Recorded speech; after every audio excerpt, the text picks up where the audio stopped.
প্রধানমন্ত্রীর অনুপস্থিতিতে সংসদ সদস্য হান্নান মাসুদের এই বক্তব্যটি একটি রাজনৈতিক কৌশলও হতে পারে বলে মনে করেন কিনা, যে যেহেতু প্রধানমন্ত্রী নেই এই সময় যদি এই বিষয়গুলো তোলা যায় তাহলে এক ধরনের একটি পরিস্থিতি হয়তো তৈরি করে, যে রাজনৈতিক কৌশলের অংশ হতে পারে কিনা?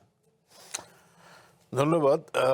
আপনি ডেপুটি স্পিকারের শেষ লাইনটা শুনেছেন, যে উনি বললেন যে এটি এটা শাহবাগ নয়, শাহবাগ এটি নয়, সংসদ। জি। এটা একটা জাতীয় সংসদ। আমরা তো জাতীয় সংসদ, আমি বহু বছর ধরে এটা কাভার করা বা এগুলি, যে আমাদের যখন 91-এর সংসদ খুব উত্তাপপূর্ণ সংসদ, সেগুলিতে আসলে সংসদটা আর পল্টন ময়দান বা এক না, সংসদের ভাষাটা।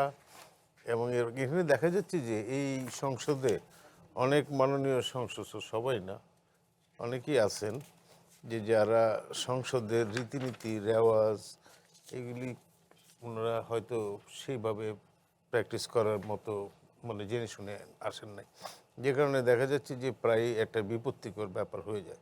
সংসদটা হইল যে আপনার এই পল্টনের বক্তৃতা এবং সংসদের বক্তৃতা, কারণ আপনার সামনেই সরকারি দল আছে, আপনার সামনেই বিরোধী দল আছে, সেখানে কিন্তু একটা আর্গুমেন্টাল, আপনি শুধু বিশাল করে আমাদের দেশে যে সঞ্জীব সেনগুপ্ত কিংবা সালাউদ্দিন কাদের চৌধুরী, যারা স্ট্রং সংসদ পার্লামেন্টারিয়ান ছিলেন, তারা কিন্তু এই যে গলা চেঁচায় বক্তব্য দেওয়া না, তারা কিন্তু এটা আর্গুমেন্টাল, এটা তারপরে যে বই পুস্তক নিয়ে যেতেন, ওই যে কোন সংবিধানের কোন ধারায় কি আছে, এখানে কিছুটা আমাদের স্বরাষ্ট্রমন্ত্রীর মধ্যে এরকম ভাব আছে যে উনি কিছুটা সংসদীয় ল্যাঙ্গুয়েজ।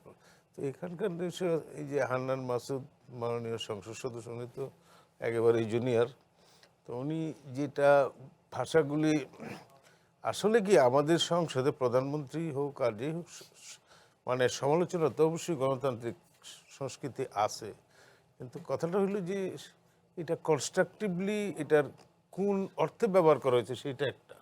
আর একটা হলো যে মাননীয় প্রধানমন্ত্রী এখন একটা বিদেশ সফরে আছেন, এই সময়টায় ওনার সমালোচনা করার মাধ্যমে তো এটা সামনাসামনি সমালোচনাটা হইল না, কেন ওনার অনুপস্থিত। কারণ একটা পার্লামেন্টে একটা রেওয়াজ আছে যে পার্লামেন্টে কিন্তু সংসদ সদস্য কেউ আমার বিরুদ্ধে কথা বলতে পারবে না, কারণ আমি তো সেখানে নাই, এটা কিন্তু রেওয়াজ আছে।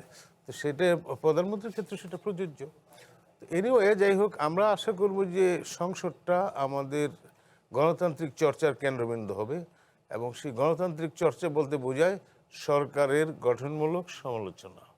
এবং এখানে প্রধানমন্ত্রী অসত্য তথ্য দিয়েছেন, আবার ওনারা বলতেছেন যে প্রধানমন্ত্রী সম্বন্ধে অসত্য তথ্য দিয়েছেন। এগুলি ফ্যাক্টসগুলি তো চেঞ্জ করা যায় না, অনেক কিছু। হ্যাঁ, আপনি সমালোচনা করতে পারেন দৃষ্টিভঙ্গির, যেগুলি তথ্য যেটা সেটা নিয়ে আসলে এগুলি আসলে আমার মনে হয় যে ডেপুটি স্পিকার ঠিকই বলেছেন, যে জিনিসগুলি তারা আবার পর্যালোচনা করে দেখা উচিত, যে এই জিনিসটা আমাদের সংসদীয় কালচারের সঙ্গে যায় না, সেগুলি এক্সপোজ করা উচিত। এবং একই সঙ্গে আমার মনে হয় যে একটু সংসদীয় প্র্যাকটিসের ব্যাপারে এখানে অনেক সিনিয়র সংসদ সদস্য আছেন সরকারি দলে এবং বিরোধী দলে, তারা এই বিষয়গুলি নতুন যারা আছেন তুলনামূলকভাবে তাদের সঙ্গে এই বিষয়গুলি জি। পর্যালোচনা করে যাতে এগিয়ে নিয়ে যাবেন। মাসুদ বিন শরীফুল হাসান, একই বিষয় একটু আপনার কাছে আসি, যেটি হচ্ছে যে এই সংসদের রেওয়াজের যে কথা বলছিলেন মাসুদ করিম, অথবা সংসদের যে নিয়ম রয়েছে, কিছু রীতিনীতি রয়েছে, সেই বিষয়গুলো এবারের সংসদে আপনি কতটা মানা হচ্ছে, যে বা যারাই হোক, অথবা কতটা মানছেন বলে আপনি দেখতে পাচ্ছেন? এইবারের সংসদ বলে কথা না, আপনি সবসময় যদি দেখেন আমাদের সংসদে যে ভাষা বা যে মানে প্রতি মিনিটে লাখ টাকা খরচ করে আসলে সংসদে যে আলোচনা, সেটা কতটুকু প্রোডাক্টিভ, কতটুকু জাতির জন্য উপকারে আসে, সেই আলোচনাটা আমাদের দেখা উচিত। বিশেষ করে আপনি যেটা মাসুদ ভাই বললেন, আপনি কিছু জিনিস আমাদের মনে রাখা উচিত। দেখেন, মত প্রকাশের স্বাধীনতা খুব জরুরি সংবিধানের মধ্যে, কিন্তু কাউকে অশ্রদ্ধা, কাউকে মানে একটা রাষ্ট্রের প্রধানমন্ত্রী সবার প্রধানমন্ত্রী।